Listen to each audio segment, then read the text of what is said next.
never happened for him, and it could be easy to lose the faith sometimes in a sport like this because nothing's ever guaranteed. And then the phone rings and you get the invitation to come here, and all of a sudden it seems worth it. And that's what's happened to him basically. So, I do make him the underdog against Makhmudov, but there's still plenty that we don't know about Makhmudov. Yeah, it feels like we're going to learn a lot about both guys. Yeah, do you know what? I think everyone on the card, away from this fight, I think if everyone puts a good account of themselves in the ring on Saturday night, they'll get another opportunity. That's the great thing about these shows. Well, we've got another opportunity to hear the sultry tones of Mr. Thomas Schreiber. Let's welcome from Bromley, Kent, England. He brings an undefeated record with 17 wins, 7 wins coming by way of knockout. He is the current WBO European Cruiserweight Champion, Ellis Zorro. Well, here comes Ellis Zorro. Opportunity of a lifetime for the unbeaten London man. He's got the ultimate task in the cruiserweight division. He takes on Jai Opetaia, really the division's #1 on Saturday night. Yeah, it doesn't get much tougher for Zorro. I mean, I was so impressed with Opetaia last time out against Jordan Thompson. Honestly, it was incredible. The point where I was sat at the commentary desk and I just couldn't wait to see him in action again. Yeah, he's the business, isn't he? He really does look to be the goods. Martin Bowers just come over. Yeah, very well, thanks. Very well. Well, let's bring in Mr. Ellis Zorro. Great to see you, Ellis. Listen, look, this is why you're in the sport, isn't it? What an event, man. This whole week's been mind-blowing, man. Just to be a part of it, it's massive for me from where I come from, how I got into boxing, how I started. And this is probably the biggest fight of my whole career and the biggest event of my whole career. So yeah, I'm buzzing. Can you believe it? Yeah, because when you set out in this sport, like this is what you want. I didn't think it would come this soon, at this kind of notice. But yeah, I'm just embracing it. I'm taking it in. It doesn't get much tougher, does it? You understand who's in front of you. What can you do though to nullify the good work that he does? Without giving too much away. It's not even about giving it away. I'm 17-0 for a reason. I'm undefeated. 3 amateur fights. I've never lost any amateur fights. I've never actually lost. So my mindset, I'm not familiar with losing. I'm not familiar with all the negativity that, understandably so, is coming from other people in terms of my experience and what he's done and whatever. But it just doesn't really faze me. Do you know what I mean? I'm just going to go in there. It's just another fight for me. Does that take a load off as well, pressure-wise for you? I know obviously you've got aspirations of going on and winning this and shocking the world, but you're the underdog here. Takes an element of pressure away? Yeah, but you know what? Just to be honest, I don't feel like I've really been the favourite in many of my fights. I wasn't favourite to beat Dex Spellman, win the boxer, or beat Jose Burton. Even though I was headlining, I still wasn't the favourite. So in terms of how I feel about it, that's nothing new for me. I think it's just because of the magnitude of the event, a lot more people got a lot more to say. Do you understand? How does mentality differ from those fights to this fight? Just embracing all this, if I'm honest. I think when the bell goes, it will just be another opponent in front of me. But yeah, the boxer was probably the biggest thing next to this, the whole build-up and whatnot. But obviously, again, being around Wilder and AJ, these guys, I come out watching these guys, you know what I mean? So yeah, this is a much bigger event. I was just going to ask exactly the same thing. You talked about it being just another fight, but then all of this is different. I mean, when the fight got made, did you kind of think to yourself, how am I going to approach this mentally? What will my mentality be? Because it is different, this. Not really, no. Just to be really transparent with you, no. I wasn't thinking about my mentality or anything like that, no. Ellis, I think 13 of your 17 fights have been at York Hall. This is not York Hall. This is all quite different. You ready for this? Yeah, in my last fight, after the interview, I was like, I really want to get out of York Hall. And I was thinking copper box or O2. I wasn't thinking, Saudi. But yeah, like I'm saying, I'm buzzing to be here and I'm embracing it all. I'm happy to be here. It's great to see that you're buzzing. It's great to see you're embracing it. Ellis, best of luck to you. So much media wants to talk to you. We're going to let you crack on. Thank you. All the best, mate. All the best. Thank you. Well, that is Ellis Zorro. Big opportunity for him on Saturday night. Let's go back over to our MC, Thomas Schreiber.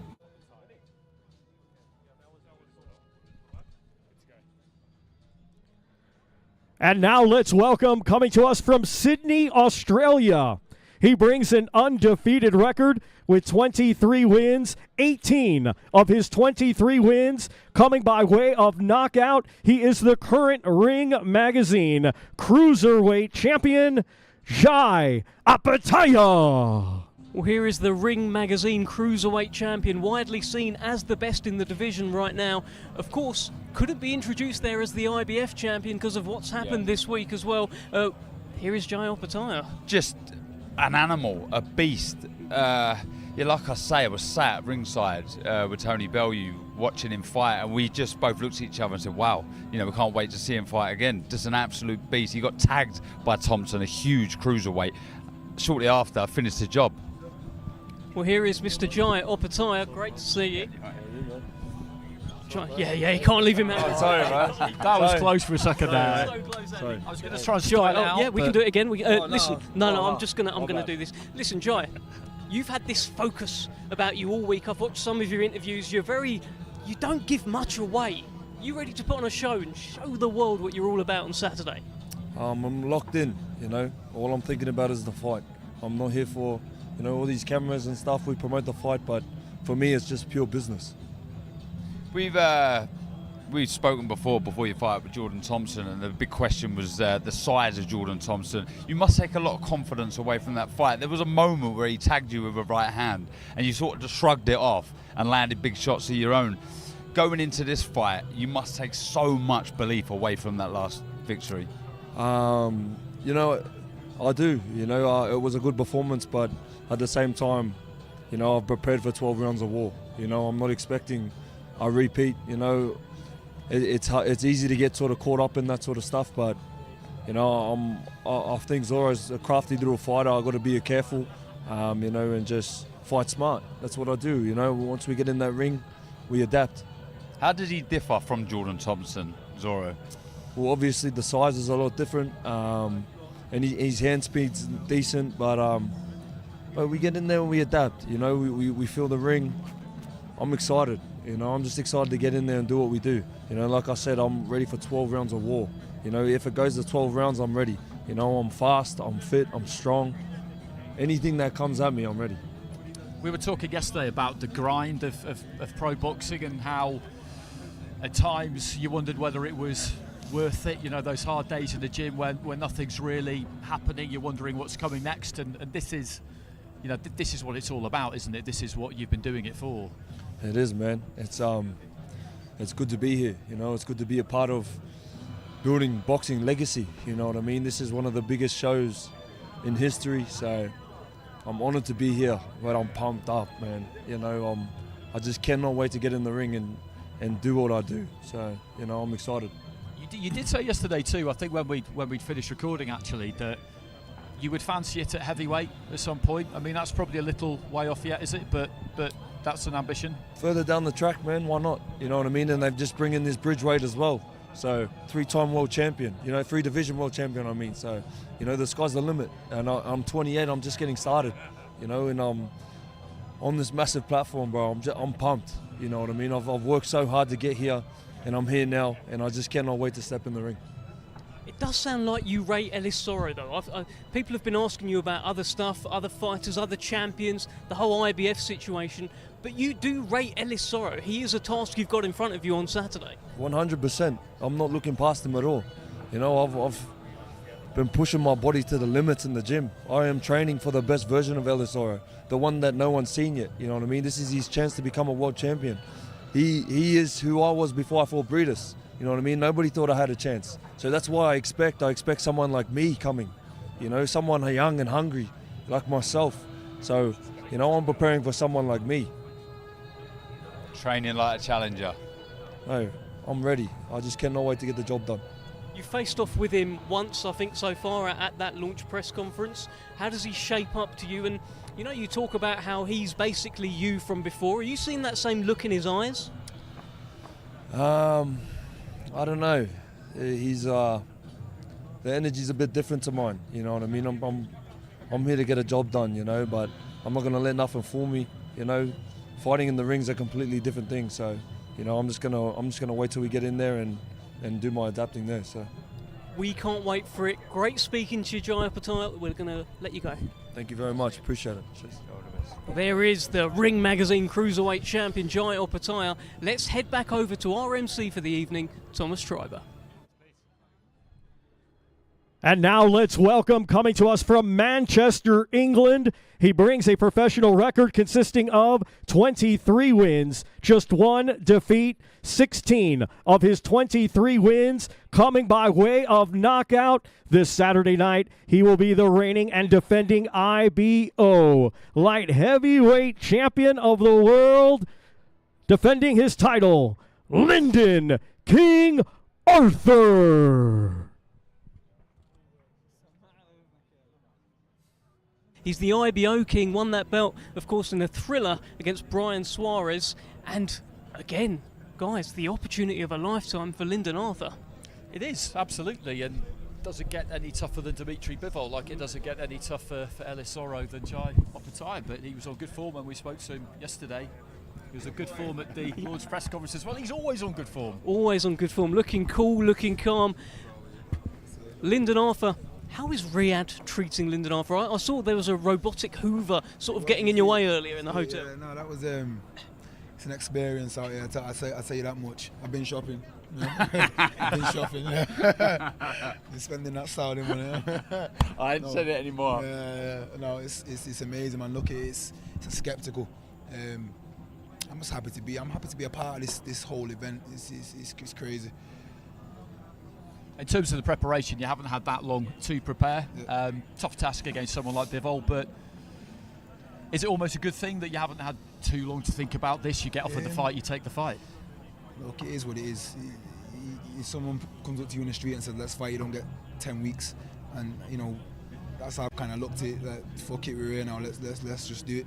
And Bivol's I was a fan of him. I'm a fan of him still, and I'll be a fan of him after it. He was one of the best pound for pound fighters who. Why should I say no to that? Why should I not challenge that and see where I'm at? That's what we're in boxing for. So let's do it. Tactically, without giving too much away, how do you approach this fight? Is it a battle of the jabs, the feet? Do you try and get in there and rough him up? How do you approach this fight? Look, I've got a plan in my head, but Saturday it might be a bit different when you get in there and shit don't work. Bivol's a great operator, but I believe I am also. And I believe I will adapt to whatever is in the ring, and we'll find out Saturday. Just go in there and give everything. You Make a good of account of yourself. You know, it's a win-win situation for me, I believe. So, yeah. Do you make him the number one in the division? I mean, it's him or Better BF, isn't it? One of the two. I got asked that a while ago, and someone said, "Who do you think would win between him and Better?" But I always thought the better boxer will always beat the better fighter. But I've sparred Better BF, and he's not just a brawler. He's not just a strong, come forward fighter. He actually has got a boxing brain, and he's good at what he does. But I do believe Bivol has got the better boxing ability and would come through if they ever fought. Obviously, Craig Richards shared the ring with Bivol. Yeah. Have you had any conversation with Craig about this fight? I don't really know Craig like that. No. I'm not one to reach out and say what should I do. But I've watched the fight. I watched the fight a couple of weeks ago, and I see a few things in there. I'm hoping I'll be able to exploit on the fight night. Lyndon, you're being written off. You're the underdog in this fight. A lot of people are saying Bivol's this, Bivol that. But the last time I remember you getting written off, hey, you beat Anthony Yarde. You were the underdog. Do you prefer this scenario where people are saying he's got no chance? No, it is what it is. This is boxing. People are going to have their opinion. What opinions are like arseholes heard. So. You know, look, Saturday's a few days ago, away, and we'll see what happens. Have you pictured this fight in your head? Oh, every day since I knew I was fighting him. Every day, I've gone through the worst of the fight, and I've gone through the best of the fight, and hopefully with what I do, hopefully I'll bring the best out. Okay, we can't wait for it. Best of luck to you on Saturday night, Lyndon Arthur. Thank you very much. Good to see you. There is Lyndon King Arthur. Let's head back over to King Thomas Triber. And now let's welcome a native of Kyrgyzstan, now making his home in Indio, California, USA, undefeated with 21 wins, 11 wins by knockout. This Saturday night, he will be the reigning and defending WBA Super World Light Heavyweight Champion. Let's welcome Dimitri Bivol. WBA heavyweight, light heavyweight champion, of course, Dimitri Bivol, one of the best fighters in the world. Yeah, without a shadow of a doubt. I think a lot of people had his last fight, and I might had over a year ago now, a close encounter against Ramirez, but he just schooled him. He was levels above, absolute levels above in every department. An exceptional fighter who can do it all. Speed, power, fantastic fighter. Here he is, Dimitri Bivol. Dimitri, you were here for the Battle of the Baddest. You watched Fury and Ngannou, I saw you there, and I knew you wanted to fight here. How does it feel to be here?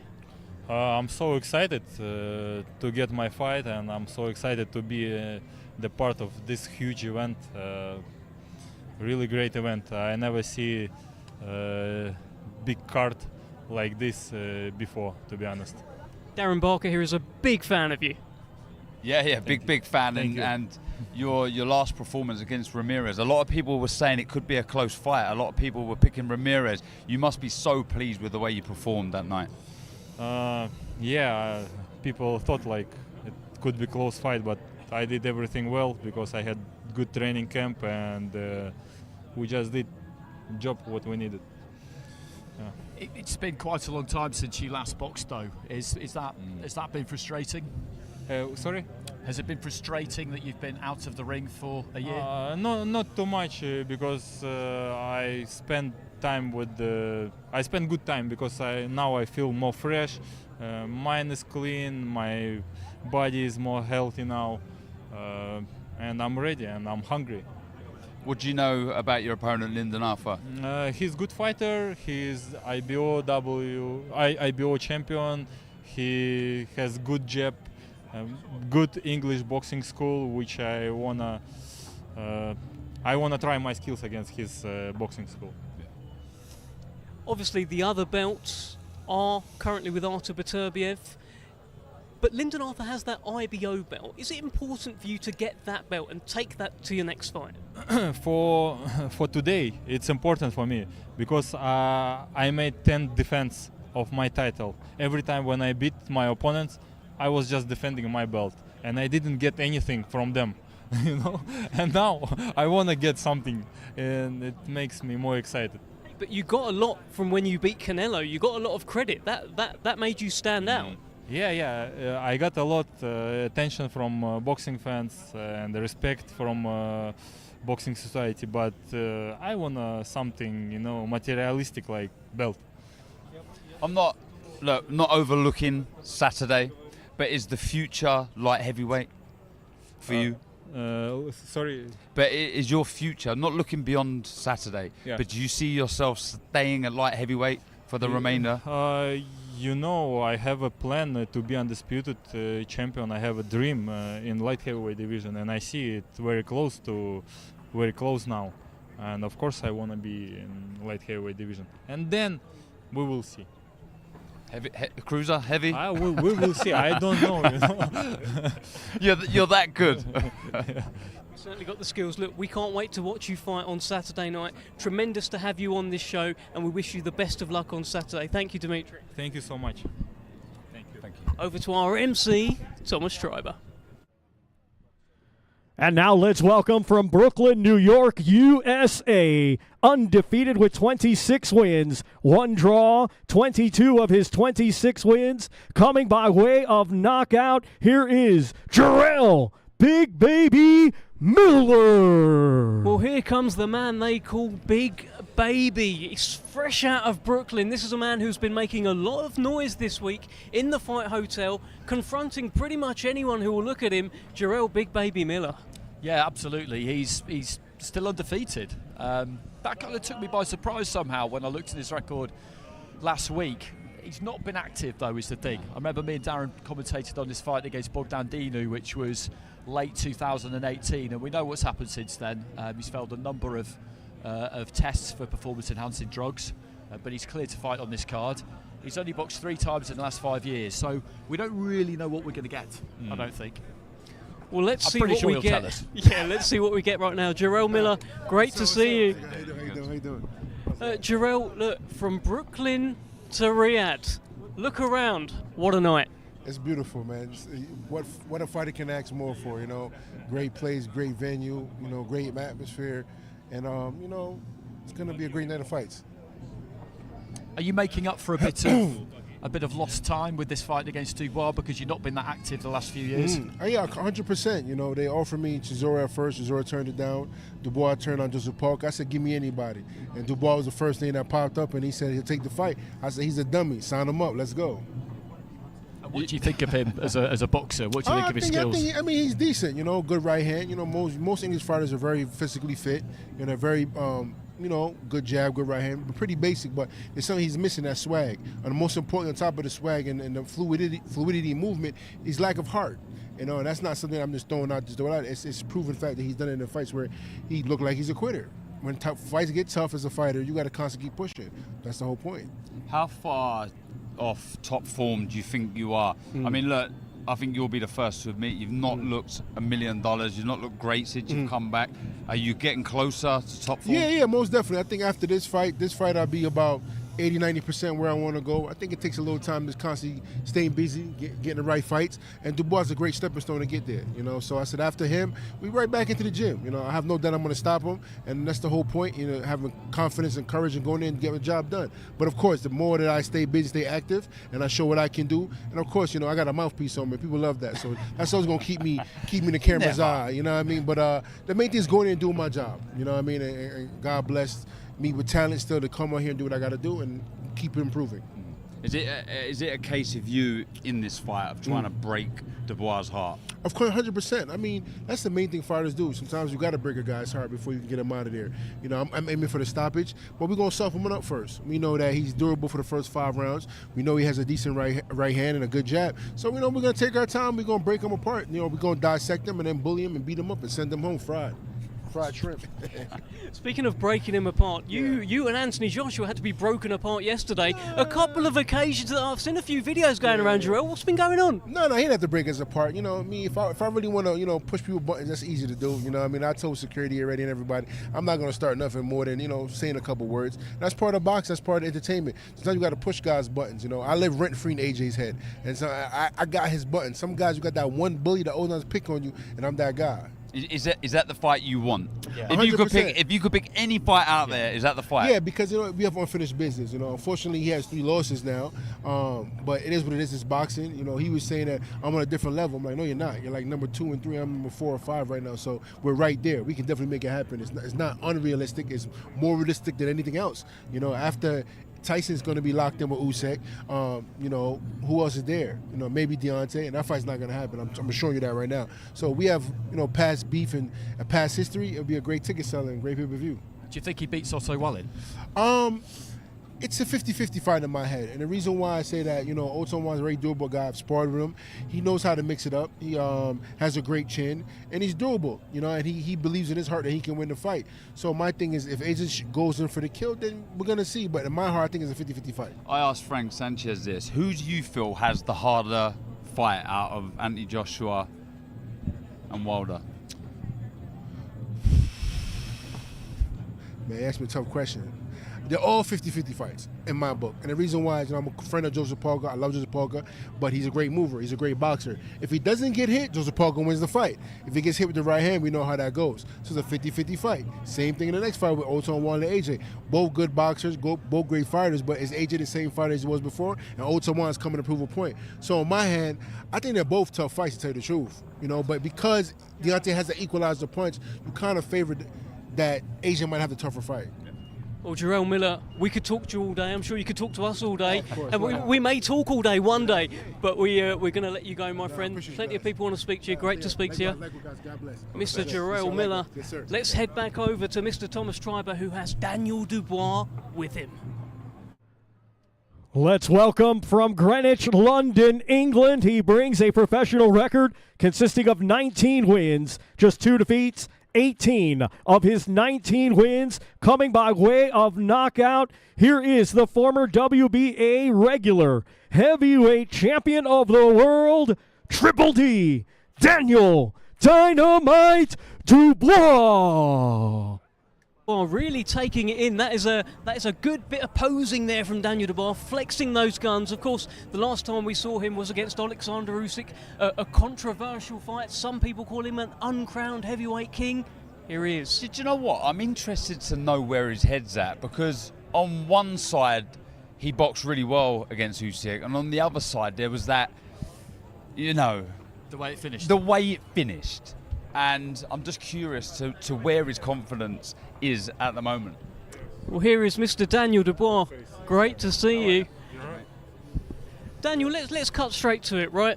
I was checking social media this morning. I saw a video pop up. You and Jarrell Miller, hotel lobby, you doing this, him doing that. What happened? I just got a bit lively there, you know. It's just, yeah, fight business. This is the game, mate. Hurting. It was good fun. Big test for Daniel Dubois. Yeah, absolutely. We all know it. But do you feel like it's good for you to get someone like him, not just in the ring, because From my career, so I got to make it count. Tactically, is it about pushing him into deep waters, Miller? We've seen he's not looked great since he's come back. He's had that layoff and looks a bit sluggish, a little slow. Is it about making him work, making him feel, you know, that he's been out the ring a long time? Yeah, unleashing the pain. Unleash the pain on him. That's the plan.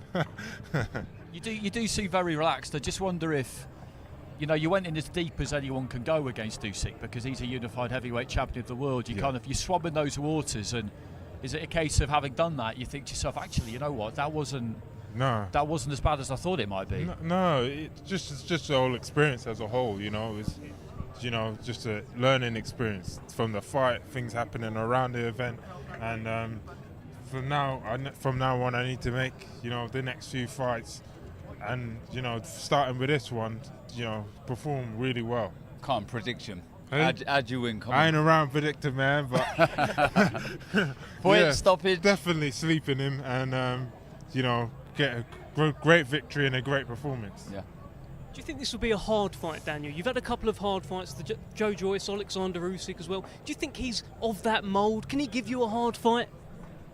We'll wait and see. You know, I'm not overlooking him. I'm confident. You know, I'm ready to perform and show what I've got. You know, I expect him to bring his best. This is his opportunity as well. So it's all up for grabs. Let's get it on.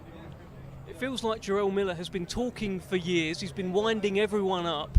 Are you going to get extra satisfaction from being the man who gets the job done? Definitely. On paper and everything, I can feel the people in the post back home. Do him, Dan. Do him, Dan. I guess, look, you've experienced the good, the bad, the ugly. What you bring into this fight now, you're a more experienced fighter. Absolutely. Fitter, definitely change, you know, just all round different fighter, and smarter fighter as well. So let's can't wait to show it. It's also, you've had longer with Don Charles. Yes. You'd only just got with him, and all of a sudden you were fighting for the unified title against Usyk. How much are you going to benefit from this extra time with Don? Big time. I feel like now we've learned a bit more about each other, you know, about our weaknesses and our strengths. So it's time to mold and, you know, get the match right. So everything's going well in that department. He looks happy, and they say a happy fighter is a dangerous fighter. So right. It could be a bad time for him to be fighting you. Of course. He's going to find out. Daniel, we can't wait to see this one on Saturday night. Best of luck to you, my friend. Good stuff. Thank you, guys. Let's head back over to the one and only Thomas Treiber. Let's now welcome International Boxing Hall of Fame promoter, Mr. Frank Warren. One and only Frank Warren, quite an entrance there. And look, this is he's talked about a big game changer. He's changed the game with what's going on here. We had the Battle of the Baddest a few months ago, and now here we are for the Day of Reckoning. Yeah, absolutely. And we know what's coming next. We know what's coming on February the 17th. We know what's planned for March the 9th. These cards are coming at pace. I was chatting to him earlier today, and it never gets old, this sport, does it? No matter how long you've been doing it, and he's been at it a really long time, as has Bob Arum. When the two of them walked out of the Grand Arrivals last time, that was a great scene. And you just have to keep evolving and moving with the times and just checking the pulse of the sport, and he's done that for decades, and he's not stopping now, is he? He's not stopping at all. Well, let's bring in Hall of Fame boxing promoter Frank Warren. Bring him in for a chat. Frank, how are we? I'm good. How you doing? I like that, mate. It makes an effort, not like you two. I know, we look like scruffs, don't we? Just straight away. Right, go on then. Right, what's happening? So Frank, what's happening? I mean, you tell What's us. happening? Look around. Boulevard World. Don't make out where I'm in Egypt, Athens. Yeah, it's all good. Look at that big. Look at that at the back. You can't see that. That looks brilliant. Yeah, marvellous, isn't it? Day of Reckoning. We're here. Well, we're how far away from the Day of Reckoning? 4 days. 4 days. Yeah, I'm looking forward to it. It's great fights. Fabulous card. It's like never in my time of boxing have I seen a card like this. I think we've got, was it 8 or 9 of the top 14, 15 heavyweights in the world on one card, and 2 of them can't be on it because they're fighting on the 17th of February over here as well. So heavyweight heaven. Heavyweight heaven, Andy. Yeah, it is. It is. I was looking at the rankings last night, and I think with the WBC and the WBO, it's 9 out of the top 15, and with the other 2, it's 8. So, yeah, exactly.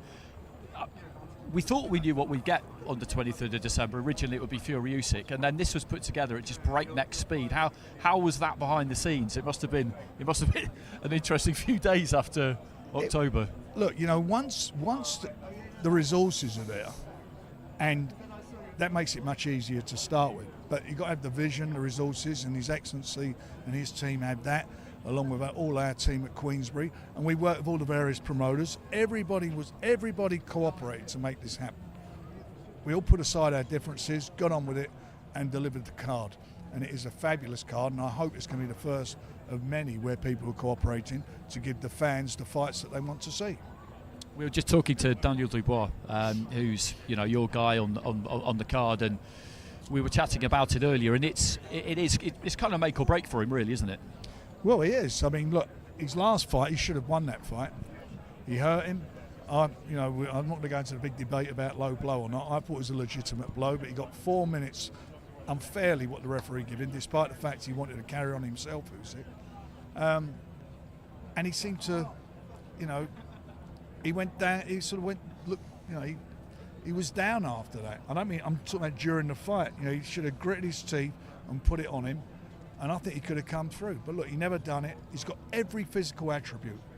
He's a young man. He's got big punch. He can jab. He can move. He's got speed.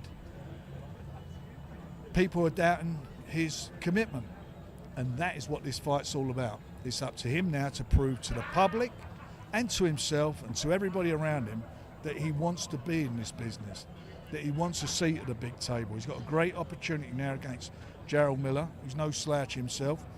I know he's past being a drug cheat and so forth, but he's cleaned himself up. He's licensed by the Nevada Commission. This is now Daniel's moment in time to go and show the world what he's all about. This is it. He's on a big stage. Go and do the business. He looks happy, he looks confident, and I've just seen there seems to be a maturity about him. Have you noticed that, being around him? It does seem a bit. Look, there's times when he's around all his family, sometimes he goes into his shell. When he's on his own, he's more open. He seems to be a little bit more relaxed and that going. I don't know. That's an observation from me over the time we've been dealing with him. But the fact of the matter is, he's been given what a lot of fighters haven't been given, great opportunities. He's worked for him in the ring, don't get me wrong, but we've worked very hard outside and got in these various chances on the big stage. This is a massive stage that he's on Saturday, a huge stage, and this is his chance now to go out and, as I said earlier, to show what he's all about, because that's all we want to see. What is Daniel Dubois all about? Does he want it? And that's it. He was also coming off of a really good win against Gassiev, but he seems pretty confident about it. I don't know AJ, but what I've seen of him and his mannerisms and so forth, he seems very confident and at ease with himself. So this for him, again, is a massive opportunity to get himself into a position to fight for the world title once the two champions duke it out on the 17th of February. We have one champion then. Same situation is for Deontay. He's had one fight, in 2 years? 3 previous fights, drew one against Tyson, which I thought Tyson won, and lost the other 2. So he's also, this for him is a situation where he's coming into a fight and he has to shine. He's got to win the fight, and he's coming in against a guy who's who had a really good performance in Riyadh last time out, in Joe Parker. And Joe Parker fancies the fight. Joe Parker's a close friend and trains all the time with Tyson, and you know Tyson's been giving him tips and telling him what he thinks and so forth, and he seems pretty confident. I was just talking to him in there, as I was with Deontay. They both seem very confident. The fact of the matter is you've got two very crucial fights for the two ex-champions, and for the two guys to challenge them, it's a chance for them to get a seat at the big table too. So you're going to get two competitive fights, there's no doubt about it. They'll be very, very good fights. We can't wait for it, Frank. We're going to speak to you so much this week. I don't want to run it all out now. We're going to let you go and speak to all of the media. Need to hear about the promo. Oh yeah, no, just quickly. How was that promo? The zombie promo. How was it for you? I loved it. Good, yeah. Should you start taking the makeup on or leave it on? Great to see you, Frank. Cheers, mate. Warren. Thanks. Let's head back over to our MC, Thomas Schreiber. Let's welcome from South Auckland, New Zealand. He brings a professional record consisting of 33 wins, 3 defeats, with 23 wins coming by way of knockout. He is the current and reigning WBO Intercontinental Heavyweight Champion and the former WBO Heavyweight Champion of the World, Joseph Parker. It's the former WBO World Heavyweight Champion, Joseph Parker. And this is the fight. He says it's the biggest fight of his career so far against Deontay Wilder. Quite the task. Maybe one of the hardest fights you can take out there as a heavyweight. I'd say so, because we all know about Wilder's power. The only person who hasn't crumbled in the face of it is Tyson Fury. But I think he's a bit sick of hearing about it, Joseph, because the reality is, in heavyweight boxing, they're all capable of turning each other's lights out. Good. Mr. Joseph Parker, how are we? Listen, this is your second fight now in Riyadh. You put on quite a show last time. How is it different this time? How's the vibe? The vibe is good. It's nice to be, listen, we're staying in a nice hotel with all the fighters. We've got our training times, we've got the team here, families here. And I think second time around, obviously it's a bigger fight, but familiar of Saudi Arabia. This is my third time here, so it's good to be back. You look happy, you look confident, Yeah, and I guess your last performance, look, I'm not saying Keane is any wilder, but you can only beat who's in front of you, and you looked very good. Yeah, I feel like this year's been a good year, and I got good momentum, and even though the fighters are not on the same level as Wilder, but I feel confident going into this fight because of the work that I've done in training camp. And I know the last fight was a good win, but this is a different challenge altogether, and I'm excited for it. 31. It seems like you've been I around feel like forever. I feel like I've been around for ages. I mean, that's a compliment, by the way. It does. I have been around for ages, 10, 11 years. Yeah, it's and I'm still going strong. Still in it, still hungry. And There's still a lot determined. of boxes ticked for you now. Still 31, but you know, there's experience. There's some big wins there. You've got it all now. Is it now feel the time is right? When I linked up with George Lockhart and Andy Lee, and it took a while, right? But I feel like now, I'm alive again as a fighter, but I got all this experience, but I've restarted my career again. And I feel like this is, like Andy said, it's written in the stars. And listen, I feel good, had a great training camp, and I'm ready to rock and roll. We were talking yesterday about how everybody's talking endlessly about Deontay Wilder's knockout power, and it's been well documented, but this is a heavyweight division, and you're well capable of knocking people out. Listen, any heavyweight can knock out any heavyweight. I think any fighter can knock out any fighter. It depends on the punch, placement, at the right time. And I know everyone's talking about Deontay Wilder's knockout power, and rightly so, because he's knocked out everyone he's fought, except for Tyson Fury. But I can knock people out myself, and I feel like I've been working on my power, and I'm going to put it on display. And what a man to have in your corner, someone who was in camp with Fury for that fight. Yeah. So obviously Andy Lee helping a lot in preparation. Andy Lee, with his experience and being around Tyson in his camp, he's able to come up with a good game plan. And I've also leaned on to Tyson for help as well. Yeah. So both of them together, I feel like I've had the best prep ever. Brilliant. I saw on your Instagram the other day that brilliant video went up to show sort of Joseph Parker through the ages, a youngster in the amateurs coming through, winning the world title. Can you believe sort of where you are, how far you've come? Sometimes it's when I think about it, it's amazing. Like I did put up that video and I saw myself and I was like, young Joseph, no beard, and then I listened to myself speak and I was like, who's that speaking? Like little squeaky voice. But now I'm here in Saudi Arabia and like this is the biggest event of the year, and I'm just excited to be a part of it, and like thanks to everyone involved for making this happen. Brilliant speaking to you, Joseph Parker. We can't wait for this one. What a fight. We can't wait for this one. Great to speak to you, my friend. Thank you very much. There is Joseph Parker. And now let's head back over to our MC Thomas Triber, who's about to introduce Deontay Wilder.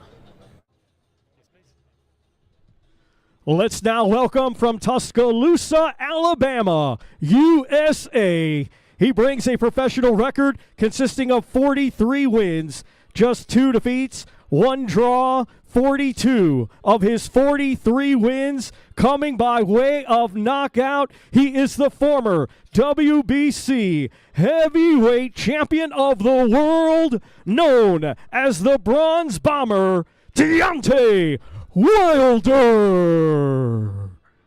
Former long-reigning WBC World Heavyweight Champion Deontay Wilder. I mean, when he fights, you have to watch, and you can't afford to blink, Darren. Yeah, you can't blink. Yeah, let alone go to the kitchen to make a cup of tea. Do not be doing that. You know, explosive. I was waiting for that. I was surprised that an unexpected one yesterday. I always jumped out of my chair. He destroyed me with that one when I was about to interview him. The famous Bomb Squad, the man himself, Mr. Deontay Wilder. He's going to come in here for a quick chat. Mr. Wilder, how are we? Great to see you. Doing okay? Yeah, man. Blessings. Deontay. How you doing? Here we are. I love this. I love that. Looks amazing. Yes, indeed. Here we are in Riyadh, a beautiful city. Yes. You're here in Boulevard World. Yeah. Are you taking a moment to just take it all in? Darren earlier, and Darren was talking about how you can't blink. You can't go for a drink. You can't do anything like that, Darren. Tell this guy. He just knocks people out. I mean, look, we know exactly how you fight. Is that a similar approach to this fight with Parker? All action in front of your man and looking for the knockout? Most definitely. You know, that's what brings the excitement to the heavyweight division. The explosiveness, the excitement, and of course, the secret recipe, the knockout. You know, when people come to see heavyweight boxers, they come to see the knockout, you know. And you gave a great analogy at the first press conference about a slam dunk. You got a 3-pointer, but nothing beats the slam dunk. You know what I mean? So I just thank God that I'm blessed with a blessing and a curse within the right hand, that I can deliver and give people what they come to get dressed and pay their hard-earned money to see. You know, I always say women lie, men lie, but numbers don't lie. It's something that I'm naturally born with and I naturally can do. If you want to see knockouts, put Deontay Wilder on the card. You want to see excitement, put Deontay Wilder on the card. And I'm on the card, so I'm looking forward to Saturday night. Has it been difficult at all fully focusing on Joe Parker, because this has been sort of almost looked like 2 semi-finals? Yeah. You know, you win, AJ wins, and then you both fight. Has it been easy, tough to focus fully on this fight, knowing that potential mega fight is looming? To be honest, it's I wouldn't say easy. You know, if I could demonstrate the level of it, I would say it's been in the middle. It's been really in the middle, because I have Joseph Parker in front of me. You know, I never look past a fighter, but I do window shop. I do look through the glass window a little bit, but it's really been a medium type of environment or level for me, because you know, we're here for Joseph Parker, but everybody want AJ. Everybody, you know, that's been the biggest fight in the world, and it still is. It's been a moment where it's been hot and cold, and every time the talks is talked about, the levels just goes up. This is what I found about the talks about me and him, is that no matter when it's talks, it's like it get cold, but then when it get back up, everybody gets excited. No matter what. It's like we haven't lost anybody that's not interested in it, you know, at all. You know, sometimes things can linger on too long, but nobody finds interest in it no more. They're like, oh, whether it happens or not, we don't care. But when it talks about me and AJ, the excitement automatically just come out of people, and I'm looking forward to it if it happens, you know. But at this moment in time, my whole mentality, my whole mindset, mentally, physically, emotionally, I'm set on Joseph Parker. I'm definitely not looking past him at all. Is it extra special being on a card where it's not just heavyweights, but it's dominated by the heavyweights? Because this isn't something we typically see, is it? I mean, about 8, 9 however many of the top 15 with all the sanctioning bodies all on this one card. Man, this is beautiful. This is what makes this event so exciting, that you have nothing but heavyweights on this card, nothing but hard hitters, and I'm looking forward to being able to display my talent amongst the thousands that's going to be there and the millions that's going to be watching. I'm so happy that I'm a part of this event where this is filled with heavyweights on here, you know, some that I know and some that I don't know, you know, and some could be potential opponents in the future. So I'm just looking forward to it all. I'm just so happy to be here. I'm so happy to be around so many boxing fans and so many people that loving people, I would say. And what better place to be in than Riyadh? What did you make of Jarrell Miller? Has been keeping himself very busy. He's been getting in the face of Anthony Joshua. He's been calling him all sorts. He's been confronting Daniel Dubois, who's actually going to fight. Have you been keeping an eye on it? What do you think of it all? I try to mind my own business a little bit, but you know, you can't help due to the fact of the internet and you know, people have phones nowadays. So when things happen, that's the first thing people rather do, get their phones out than call 911. You know, and unfortunately, I have seen certain events where he have gotten into altercation with some of these guys, and some of my guys have shown me certain things. But you know, my main focus is on Joseph Parker. I don't try to get myself too caught up in the action or the motion of action of others. If he want to waste his time and energy on that, then, you know, it's entertaining for the eyes that's watching. But for me, I'm here for a purpose. I'm here for a job, and I must complete the job, complete the task, and get everything done that I set out to do. I'm just expecting something fairly special in terms of your fight kit, because, I mean, you complimented me, so I feel like I should be paying a compliment. But I'm a big fan of this gown. Blessings. What can we expect on the night? Man, you can expect what you always looking to expect, to be sitting on the edge of your seat. You don't know what's going to happen, but when it's happened, bam, baby, good night. So don't get no one by you that's going to interrupt you, that's going to tap you on your shoulder. Go to the concession stands, and if you're at home, get everything you need and sit it right by you.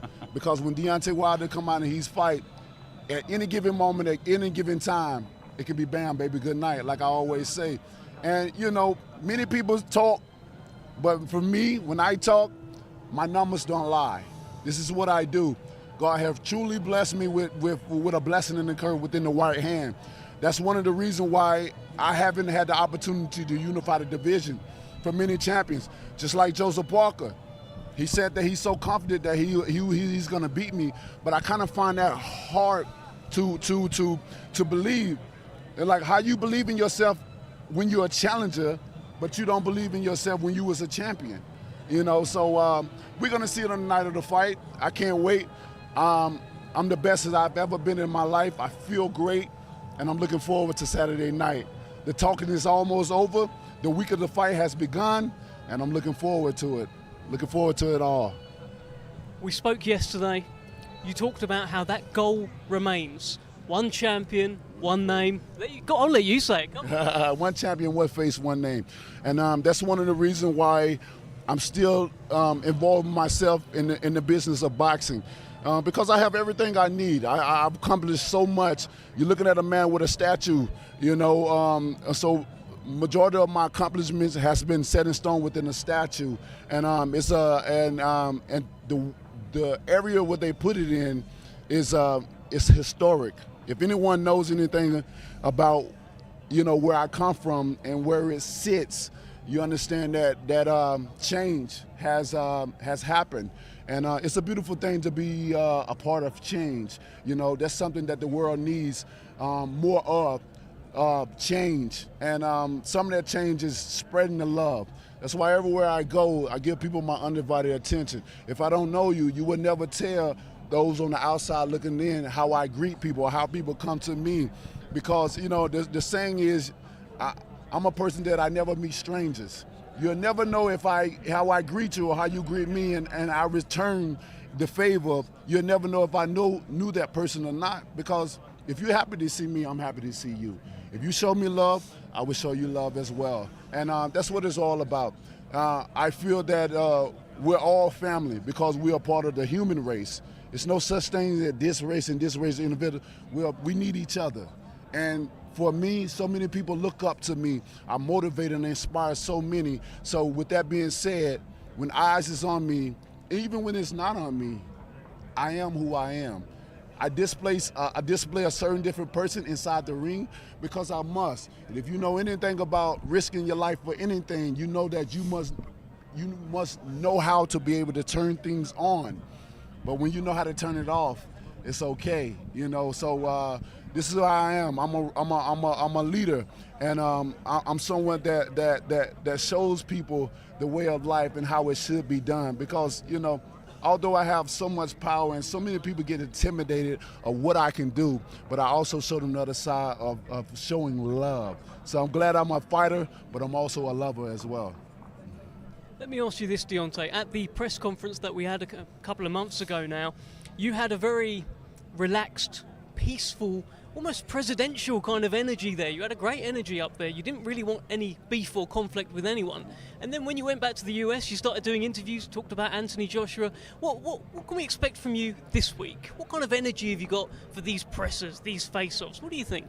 Well, I'm always going to be cool, calm, and collective, like as I'm always. You know, if I say something, then that means I mean what I say. It doesn't change, no matter what my tone or my environment around me is. How I feel is how I feel, you know. So I can't say one thing and then come in here and like, and be in front of someone and I'm not two-faced. I'm a 0 to 100. I don't have a medium. So when you hear me being here, calm, collected, saying things, and I'll go back and do interviews, it's because I still feel the same way that I feel. I do believe it's a time and a place for all things. And when I'm in the environment of certain things means peace. I'm at peace. And then certain times you in the environment, it means to really bring out your emotion, your feeling. I'm passionate about what I say. If anyone understands and knows me, they know that I'm a very passionate man. And I believe in what I believe in the things that I say and do. I'll die for what I believe in. And when you're dealing with a man that'll die for what he believes in, that's a difficult man. That's a hard man, no matter what goes on in the ring or outside of the ring. And I'm passionate about what I say. So when you have all that together, you allow others to understand and feel you even more because of your passion comes out into what your actions or what you say and what you do. Well, Deontay, there's millions of people watching there. I reckon that there's probably about 2 words that you want to say to them. Let me give you this. Let's get it. Bomb Squad! Thank you so much, Deontay Wilder. Absolutely terrifying. It gets you every time, that, doesn't it? Even though when you know it's coming. I mean, thank you very much, Deontay. I mean, so much. At that point, I even said basically, just say Bomb Squad. He said it. I still got scared. Yeah, I still flinched. Yeah, exactly. What do we make of his energy? I mean, he's got a presence about him, Deontay Wilder. Yeah, for me, another extremely confident individual, and you can understand why when you carry the power that he does. He calls it a blessing and a curse. You can understand why, because at any split second he can end the show. Yeah, and what I was just. That third fight against Fury, it was just this incredible spectacle. And Fury won and deserves all the props in the world for that. But I was so impressed with Wilder because after what happened to him in the second fight, that invincibility that he'd always had before that was gone. It was shattered. And he came up with all sorts of reasons as to why he lost, which fighters do when they lose because you need to explain it to yourself. But you wondered whether he'd ever be the same again. And he was exactly the same. And he swung until his last breath, until he collapsed in a heap through pure exhaustion, basically. And I remember walking away from the T-Mobile that night just thinking, wow, you know, after what happened in the second fight, to just go straight back in there and be the same as he was before, it's not, you know, a lot of people don't manage that. It felt like in that third Fury fight, we learnt something new about him. We always knew he could knock people out. We didn't know that he'd keep getting up if he got knocked down. He had that heart. He proved it. Yeah, look, these are attributes that you can't train. You can't be taught. You've either got it or you haven't. You know, heart, courage, desire, that will to win. And he's got that. He showed that. He didn't get the result, but he showed he was in there and he was trying. And that's what you want to see from a fighter. You want to see a fighter leave it all in the ring. And he done it that night. And Yeah, again, I have to touch on the fact, as I have a few of them, that a lot of these fighters, I can understand why, but they're happy. They're thrilled to be a part of this occasion, and it's great. I can understand why. Look, it's a great occasion. Another man very thrilled to be part of it is, of course, RMC, who is patiently waiting, Thomas Treiber.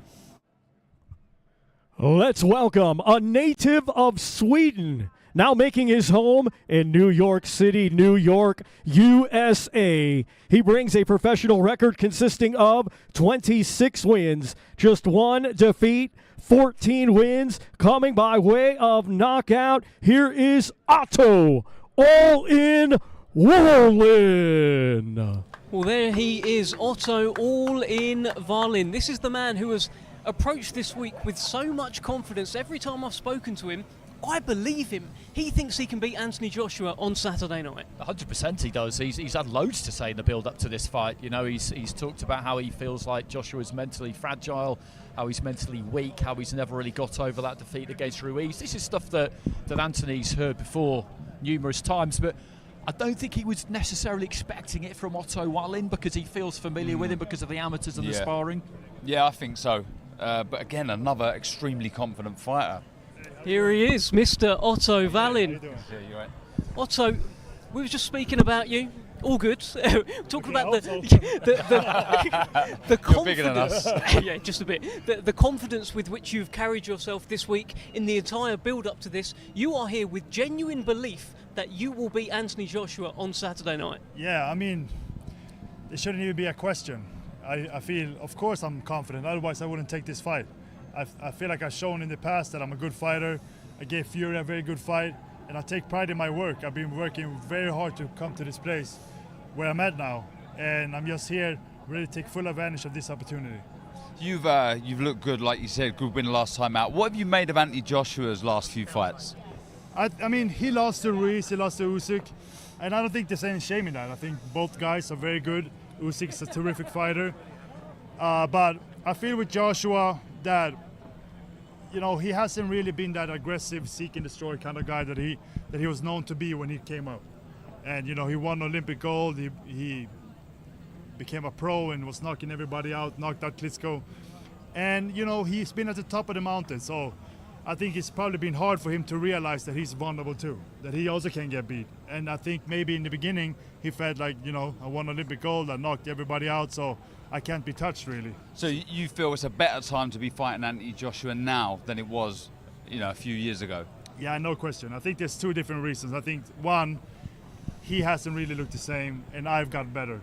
So I've worked very hard, like I said, over the years to get to this place. So I feel like I'm getting better all the time, and I'm not sure that he is. Do you think he's been a bit surprised by how vocal you've been? Because obviously you boxed in the amateurs and you sparred, and it's just struck me that he wasn't really expecting it from you. Well, people tell me, even my girlfriend, she said, "Hey, you talked a lot of trash." I said, "Did I really? I mean, it's just the truth." And she said, "Yeah, well, the truth is, you know, it's not always what people want to hear, or you know, the other person, of course." So I feel like I'm just telling the truth. I get the question, I answer them for what I think of it. So. But do you think that's confidence oozing out of you?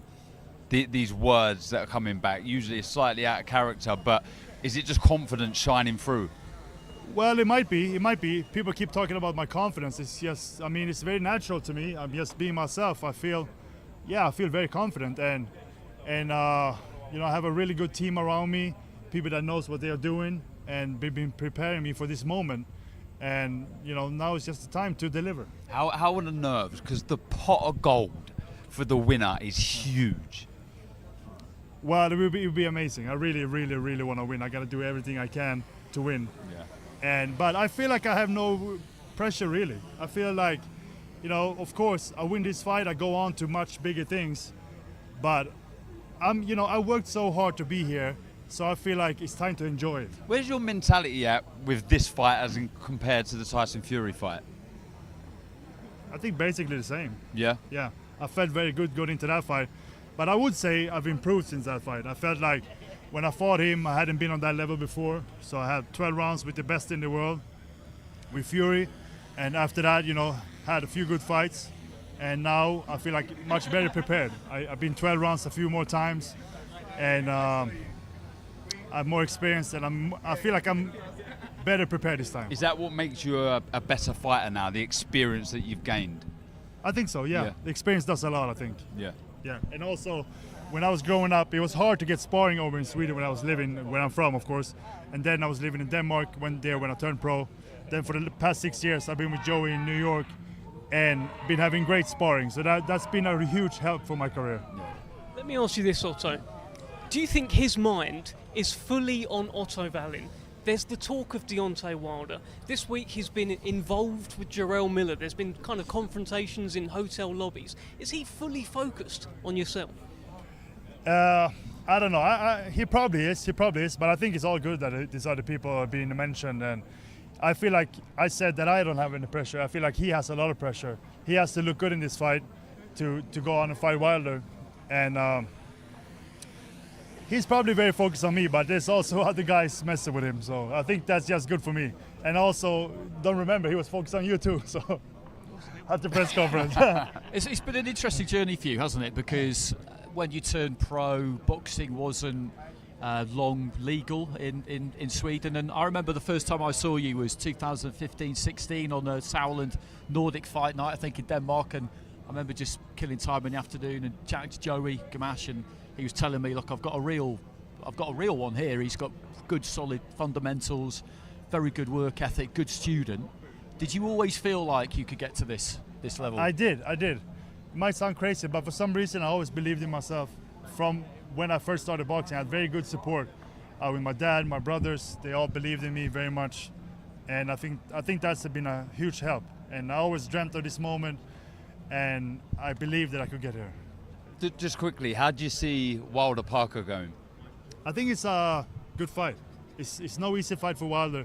Depends on what Parker brings. I think if Parker comes out trying to box, he might get knocked out, but he has to really bring it to Wilder, and then I think he can win. Because Parker, he's been active, and Wilder has not been. A lot's been made about the trainer situation. Now, you've had the same team and the same dream the whole time, right? He's making a few changes here and there. What do you think of that? Because, look, a change in trainer, it can help a fighter. It can help, but when you change trainers that much, it's not a good sign. And we've seen it a lot in boxing. It usually doesn't work out well, and I don't think he's gotten better since he started changing trainers. I think he had a good setup with McCracken, and then I think that he's looking for something that he can only find within himself. Do you take confidence from that? Yeah, I mean, I don't think about it too much, but you know, I'm expecting the best Anthony Joshua, so that's what I got to do. And but you know, I don't know Ben Davison that well, but I know that when I fought Fury, after that fight, he got fired pretty much. So Fury went on to hire Sugar Hill, and then he stopped Wilder in his first fight back. So I think Fury got better when he switched trainers, to be honest. That sounds like shots fired from Otto Wallin. Well, it's the truth. That's all it is. What sort of fight are you expecting from him? Because we feel like he's maybe been a bit gun-shy since that fight against Ruiz. But he rediscovered the knockout against Robert Helenius. I mean, do you feel like that'll do quite a lot for his confidence? Will he go looking for you early, do you think? Or what are you expecting? He might. I don't know. I mean, he probably, I would guess that he's trying to come out aggressive. But at the same time, when he does, he's got to get hit with shots, and he doesn't like that. So then he might go back to what he's been doing. We can't wait to see how this fight goes. Best of luck to you, Otto Wallin. Great to speak to you. You too. All the best. The one and only Otto Wallin. Big task ahead on Saturday night. And stand by for Thomas Schreiber, who is now going to bring in Anthony Joshua. Let's now welcome from Watford, England.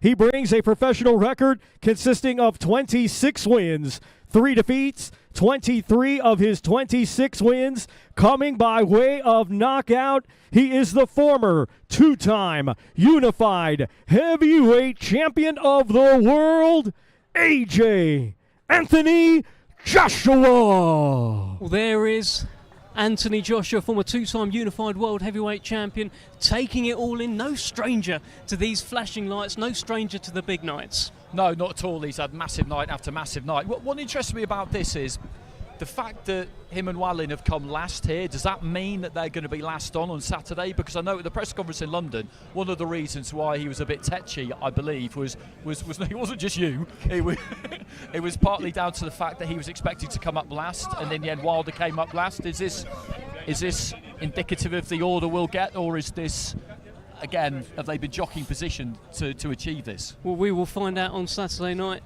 Anthony Joshua, great to see you. Oh, we'll go with the fist bump. Anthony, this is your third fight in the Kingdom of Saudi Arabia. Is this place becoming the home of boxing? I'm not too sure. You tell me. It seems like a great place to be. How are you enjoying Riyadh? It's focused, really. I haven't really seen much of it. I'm just in the gym and back to my hotel. Big fight, Andy Clark. Yeah, huge. We were just saying that you've had big fight after big fight after big fight for such a long time now. Does fight week ever change for you? Is the process still the same as it's always been? Process gets better. You learn more. Just lock in and fight, and just focus fully. You're quite different to how you were yesterday. You were nice and relaxed yesterday. Today you seem to have retreated a little bit further into fight mode. Correct. What do you make of Wallin? Look, he's a tough opponent. We see that against Fury. The shot I'm expecting to see from you is the shot that you threw against Martin, against the southpaw, the right hand straight down the middle. Is that something you're going to be looking for? 100%. Definitely. It's been a lively week with Jarrell Miller. He seems to be coming after you every chance he gets. What have you made of him? The drug cheat. Is that a fight you'd entertain? No, definitely. At no point, no. No way, no. Him and Dylan will make a good fight. All good? We will let you go, Anthony. You're fully focused. Great to speak to you. Keeping it close. Let's go with that one again. The one and only Anthony Joshua, so focused. I was looking at you, Andy. I thought maybe you had something. So in this game, Dev, sometimes you need to know when to quit. Yeah. Look, that's a man that is just fully focused on Saturday night. You know, you can't get blood out of a stone. I think, look, he wants that first belt, and sometimes when you sense that, there's no point prying and trying. Look, the man wants to fight. Do you find it quite interesting though that it's Tuesday? Yesterday he was chatty, he was relaxed yesterday. I mean, to kind of flick that switch that early is quite unusual. If I'm deadly honest, I think he's sick of all of this. I think he wants to just fight and win and prove people wrong. I think he's annoyed somewhat with the build-up in fights. I think some people take what he says out of context maybe from time to time, but I just think he just wants to fight now. I think he's desperate just to prove how good he still is, and just seeing there, he's no desire to talk. He just wants to fight, and I don't mind that. When you've got someone who looks so switched on and so focused, you know, he's not blasé, he's not just looking around and, you know, there in the headlight. He's on it. Yeah. He's on it. And then, if anything, I listened to him there, I'm more excited for that first bell than I was before. Yeah. If he can channel all of that. Listen, people talk about the old AJ. Is the old AJ still there? That looked like a guy who knew exactly what he wanted to do on Saturday night. Yeah, absolutely. It's interesting, you know. I was thinking about this the other day, and fighters who have long careers, they often come in kind of 3 acts. You know, the first act will be the amateurs, when you're doing it just for the love of it, and that's all that counts. Then act 2, you turn professional, and you're chasing the titles and the glory, and you kind of trust that the money will come with it, but it's still not even really about that. And then if you get to the final act, that's really about when you're just doing it for you. And you've got the biggest fights you could get and as much money as you could get, and you don't really care what anybody's got to say about it. And I feel like that's do you know what? What I like about him at this moment is you're right, he's doing it for him. And I remember asking him a little while back, I think he was at the presser for the Dillian White fight, and I said to him, is the goal still to be a 3-time world champion? He said, yes, absolutely. You know, he's earned millions and millions. He's ticked lots of boxes, but he's doing this because he wants to make more history, create more legacy. And you can see it in his eyes there. He's desperate to prove people wrong and to really turn some heads. Yeah, absolutely. And listen, he's going to turn heads no matter what he does. Every step that he takes, everything that he says on a mic, everything he does gets heavily scrutinised by the boxing world and the public. It must be a lot of pressure to live under. Yeah, it is. And it's impossible to imagine what that's like, basically. And you know, the world can be a very fickle place, and you look at what he's achieved, like Darren said, in a really short space of time too, given when he took up boxing. It's absolutely absurd, to be honest, that you take up boxing in, 2008? In 2018, you're Olympic gold medalist and unified heavyweight champion of the world. I mean, it's borderline impossible. And then, of course, you lose, and the world's a very binary place these days. Either somebody's the best or they're rubbish. Either you're for something or you're against it. And he's found that out the hard way. And it must be hard, because as much as you say you don't care what people think and all the rest of it, God, I don't know what it would be like if any stranger in the street just had an opinion on everything you did. Yeah. Well, listen, viewers at home could currently see Anthony Joshua and Deontay Wilder both on their screens. Listen, my mouth is watering, Darren. I don't know if you can see it. I don't know if it's putting you off. Well, I am stepping slightly away.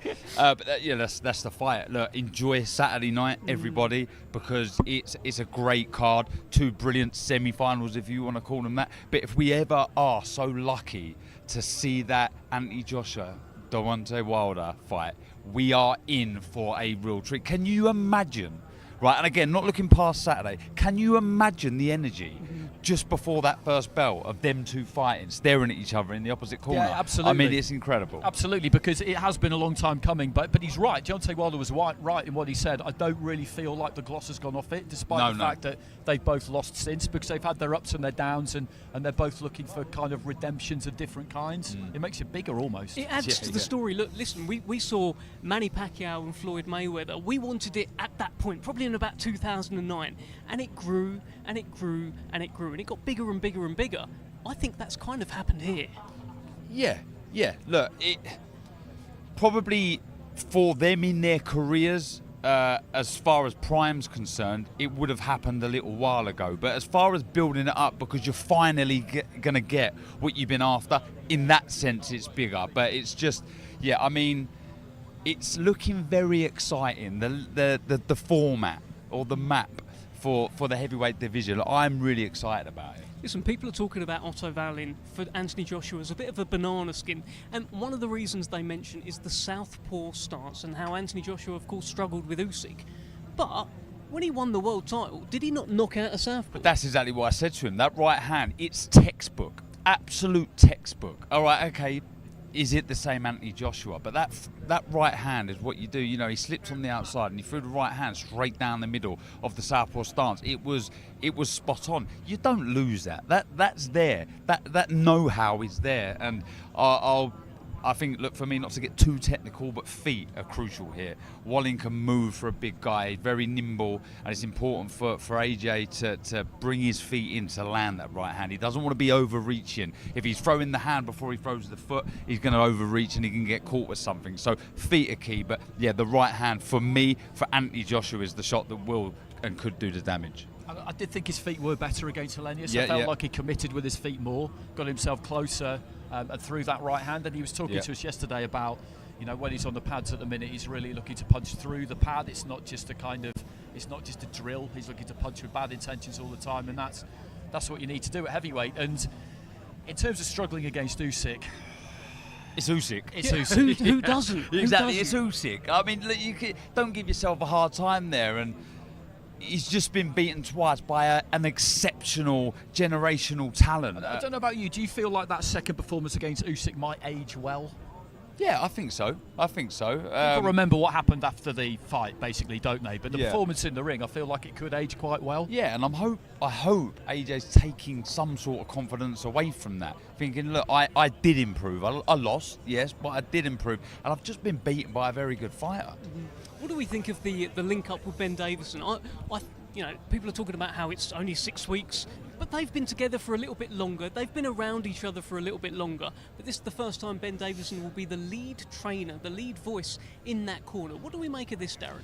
Look. It's hard for me to answer this because I had the same coach from start to finish. I had 10 years with Tony Sims, but for other fighters, it's another string to their bow, you know, more tricks, more, you know, different ways of throwing certain shots, a different approach to camp, being happy, learning new tricks. And Ben, I've been really impressed with Ben. Ben knows his boxing.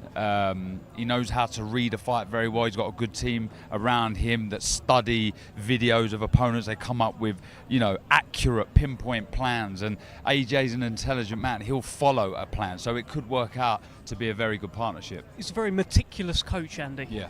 Yeah, he is absolutely, and he's been through it the last few years because he's had lots of criticism. He talked about the highs and lows that Anthony's had. He's been through something similar because you appear on the scene and you're with Tyson Fury, and then people can't wait to criticise you, and that's just how it goes. And he's got all that experience at a young age. And what it comes down to mostly with a fighter and a trainer, as I've always understood it, is trust. Yeah. That Anthony needs to trust that Ben Davison will tell him the right thing at the right time. And at this stage of his career, given how crucial it is, he must have identified that trust quite quickly, or they just quite simply wouldn't be doing this. I want to talk about Joe Parker. Now, we talked about earlier how Deontay Wilder, in that fight with Tyson Fury, the third fight, we learned something new about him. We learned how much heart he's got, how much of a warrior he is. I feel like we learned that about Joe Parker against Joe Joyce. What do you think? Yeah, look, I said it there. I can't believe he's first. He won. Unbelievable. Looks very well. Fighting as good as I've seen him fight. Again, Simon Keane is no Deontay Wilder, but you can only beat who's in front of you, and he looks very good. What I was impressed with was his hand speed. Very, very quick hands. Sometimes that's one of the first things you lose as you get a bit older. Again, only 31, but he's been boxing a long time. Sometimes the speed can just dip, but if anything, his is increased, and speed generates power.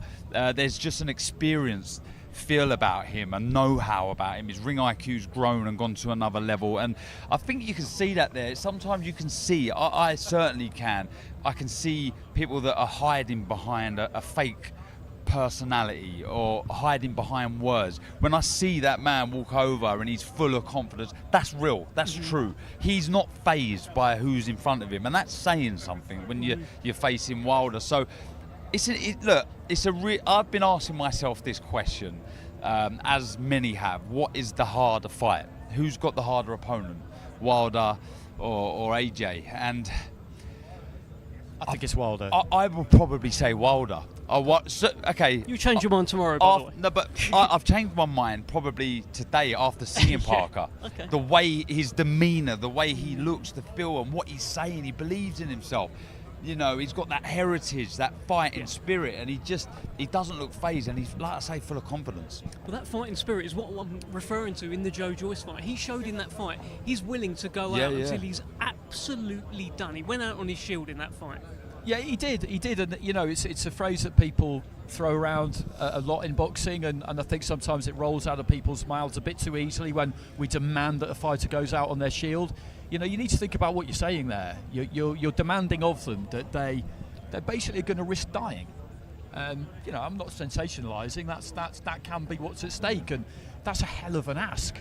But against Joyce, he was right in there throwing up until the very end, and not for 1 second did I question Andy for leaving him in there, because he kept hitting Joe Joyce with massive shots, and at some point you think one's going to register. And I think the training link up, the training change for him has been really good, because they were a great partnership, him and Kevin Barry, but training with Andy and also being around Tyson Fury, I think has been great for him, because previously he was kind of the only fighter in the camp, as I understand it. This time around, it's a new voice, which you need sometimes, but you're around other people, and I think that as you get older, particularly, does it make it easier to have a bit of a team? Yeah, it's the big fish, small pond sort of scenario, and success breeds success. Parker will be buzzing, being surrounded by these, wanting to outdo even Tyson Fury, want to be the best in the gym, want to, emulate what his friend has done, and it's only a positive thing. It's only a positive thing. Well, it's a hell of a camp to be a part of. It is the camp, essentially, that has masterminded beating Deontay Wilder. Tyson's made it very clear in terms of his advice to Joe Parker. He just says, keep out the way at the right hand, you'll be all right. Yeah, he's got the know-how as well, Parker, as well. He's cute at times, got good feet, quick hands, like I say, and I'm pretty sure we'll see lots and lots and lots of feints in that fight, try and draw out the lead and fire back with sharp counters. Again, similar to one of the other fights that I spoke about early on, it's about being busy but not greedy. Don't hold your feet and stand in the pocket too long. You know, land your shots, move your feet and go again. It is pretty simple, if I'm honest. I mean, it's a case. Do you want to do it? Just no, no. But just literally, don't get hit. Pick your shots, move your feet, and really commit to the punch, because really, I absolutely believe that they do think they're going to knock Wilder out, because Andy, for example, Andy Lee, you know, I mean, he was a really, really good amateur. He wasn't a puncher when he was an amateur, but he went to the Kronk and they taught him how to punch, and all of a sudden he's chinning people. So they are looking for the finish, aren't they? Yeah, definitely. Do you think Deontay Wilder is underrated? Because what we've just heard there, you know, what you've said as well about how to beat him, what Tyson Fury said to Joe Parker about keep out the way of the right hand, are we underrating him? This is an Olympic bronze medalist. He's done good things as an amateur.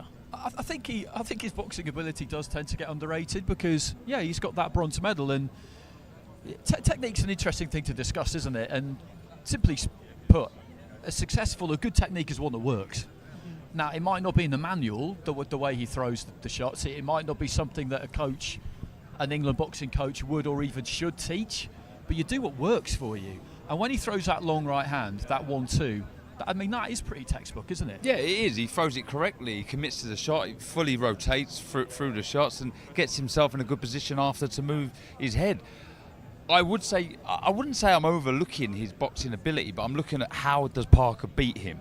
And I would say his best chance is to be cute, smart and disciplined, as opposed to slugging out with Wilder, because there's only going to be one winner there. If you're trading hooks with Wilder, that's not, you know, it's a suicide mission. I think it's about being smart, making the big punch. Look, I've said this time and time again, sometimes a fighter's best asset can be their biggest downfall. And with Wilder, though he punches so hard, sometimes you can get a bit gun-ho and you're looking for the heavy shot every single time, becoming a little predictable. And I think that's what Parker will be hoping for, that he does become a bit predictable. He does get a bit like a gun-ho and looking for the knockout, and sometimes that can be putty in your hands. You can sort of do what you want to do a bit easier. Do you think that Joshua and Wilder will be trying to outdo each other? Definitely, on Saturday? definitely, 100%. Look, if we were to ask them both now, they'd say no. They'd say no. But yeah, it's just about winning, so we can get that. But no doubt, if you know, AJ's in the changing room, I'm pretty sure the monitor's going to be on, and there'll be one eye on what's going on, and he'll want to outdo. I'm pretty sure I'd want to anyway. You know, it's an individual sport. Yeah, highly competitive, and you want to outdo your rivals. Listen, we've got about a minute to go. I just want to sort of round up a little bit on the card. What is the fight that people are overlooking? What do you think, Andy? What's the sleeper on the card? I like Dubois against Jarrell Miller. I like that fight because it is make or break for Daniel, as Frank said to us. It is, because there are question marks. We all know what they are. How much does he want it? And Miller will want it. So if Dubois is going to beat him, he's going to have to be disciplined, stick to the plan, and maybe dig in there at times. And we need to know that he can do it. So many great fights on this. What's your sort of sleeper, Darren? Well, I like the light heavy and the cruiserweight fight. I think there's something in those. Zorro, an unknown quantity, even to many back home in the UK. Lyndon Arthur, we've seen how good he is. When he sticks to a game plan, he's got a very good jab. He's very hard to beat. But they're in there with two monsters, like beasts of opponents. You know, two of the best out there. But boxing's a funny old game. You know, I've seen crazier things. So it's one of those, top to bottom, we're in for a real treat. Very quickly, one word answer from both of you guys. Is Joshua going to win, and is Wilder going to win? I think they'll both win. Yeah. I mean, it could go either way. Yeah, don't get me wrong, but I do believe they'll both win, and we'll see that massive fight very soon. Thank you so much for joining us. We'll see you tomorrow for the workout.